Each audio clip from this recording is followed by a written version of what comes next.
Pada saat itu saya diajak untuk mendukung Pak Anies.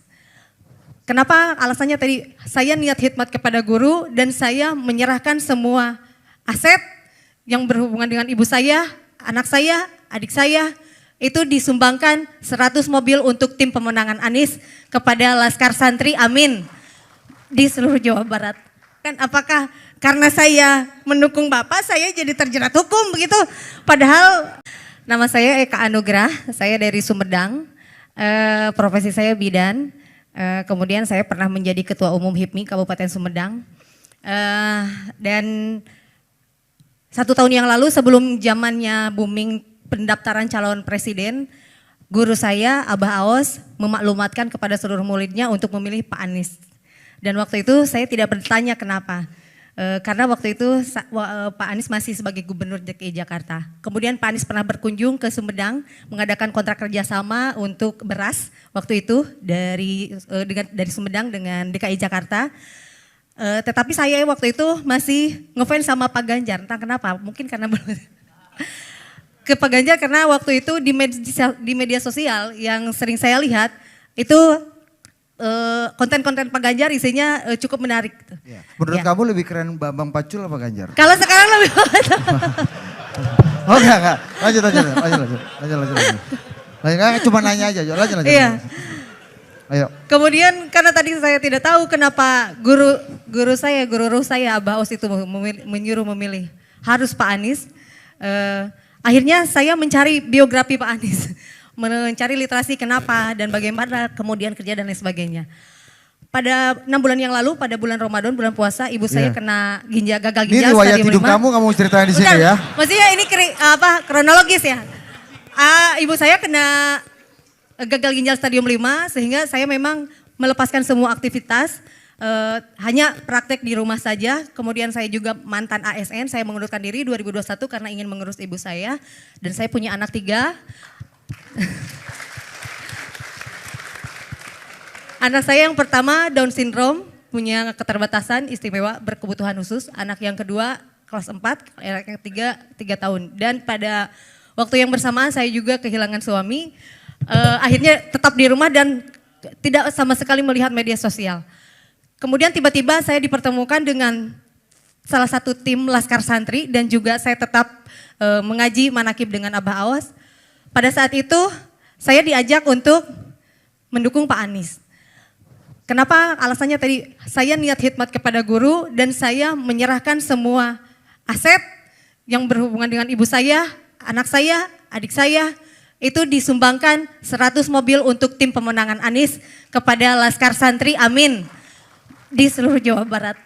Dan akibatnya saya sekarang justru karena itu viral, saya tidak tahu itu viral, tapi ternyata sekarang katanya viral dan banyak yang datang ke rumah saya pada minta mobil. Dan banyak juga yang minta APK karena khawatirnya waktu itu tim Anies ini APK-nya paling miskin. Nah yang ingin saya pertanyakan Pak, apakah saya ini akan terjerat hukum? Katanya saya udah dilaporkan ke Bawaslu, kemudian ke aparat-aparat hukum yang lain, kemudian saya juga diaudit dan lain sebagainya. Saya ingin menanyakan apakah karena saya mendukung Bapak saya jadi terjerat hukum begitu. Padahal kan saya hanya lillahi ta'ala niat khidmat ke guru, alhamdulillah. Ibu saya saat ini sudah bisa berjalan normal. Amin. Alhamdulillah anak saya juga sehat walafiat dan saya sekarang kesini juga dengan anak saya. Itu Pak, jadi selama ini ngerasa dihoror terus, diteror terus. Banyak kamu nanti begini. Apakah memang semua pendukung Pak Anies akan disepertikan saya gitu? Karena hampir setiap keluar rumah takut, terus kemana-mana disorot gitu. Padahal tidak mengharap apa-apa, saya hanya ingin punya pemimpin yang baik, yang amanah.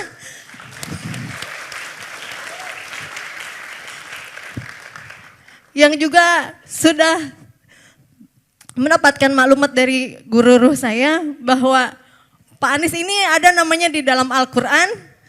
Amin itu disebutkan 14 kali dan Caimin itu adalah wakil presiden ke-14 kali. Dan mudah-mudahan itu memang menjadi doa presiden 2024 adalah Pak Anies Rashid Baswedan, amin. Ya. Bu Eka, saya sampaikan terima kasih Terima kasih atas dukungan Ibu yang luar biasa, keikhlasan Ibu mendukung itu. Teman-teman sekalian, yang disampaikan Ibu Eka adalah hal yang kami sering dengar. Ini bukan barang baru, Bu Eka.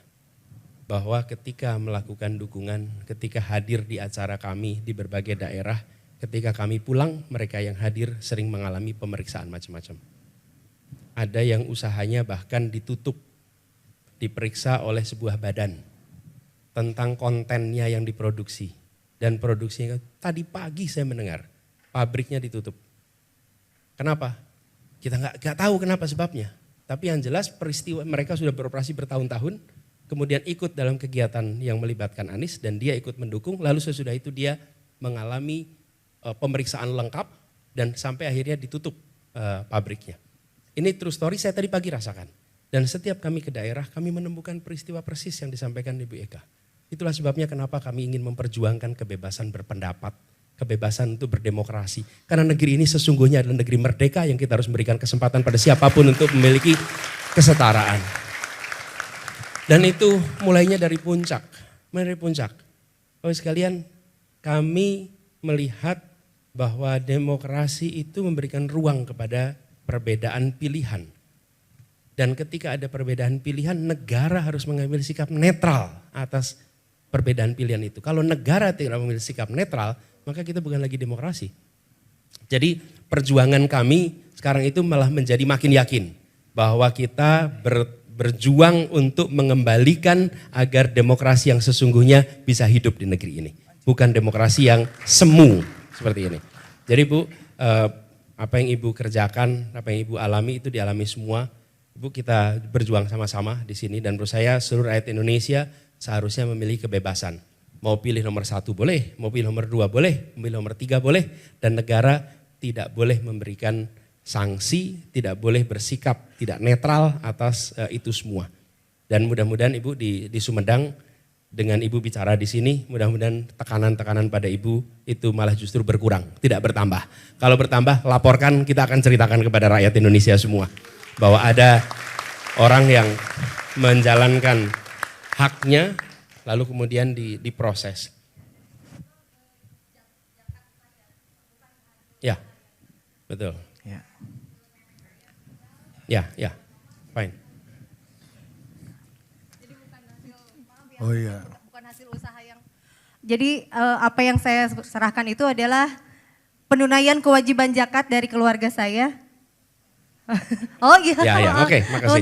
Jadi bukan hasil usaha, maaf ya, misalnya hasil usaha yang tidak jelas dan tidak berizin. Tetapi kemarin itu kami hitung aset, kemudian kata guru saya harus dikeluarkan zakatnya. Kemudian ketika ini zakatnya dikemanakan, guru saya mengatakan sudah untuk jihad pemenangan, amin saja Pak Anies Baswedan gitu. Ya, makasih.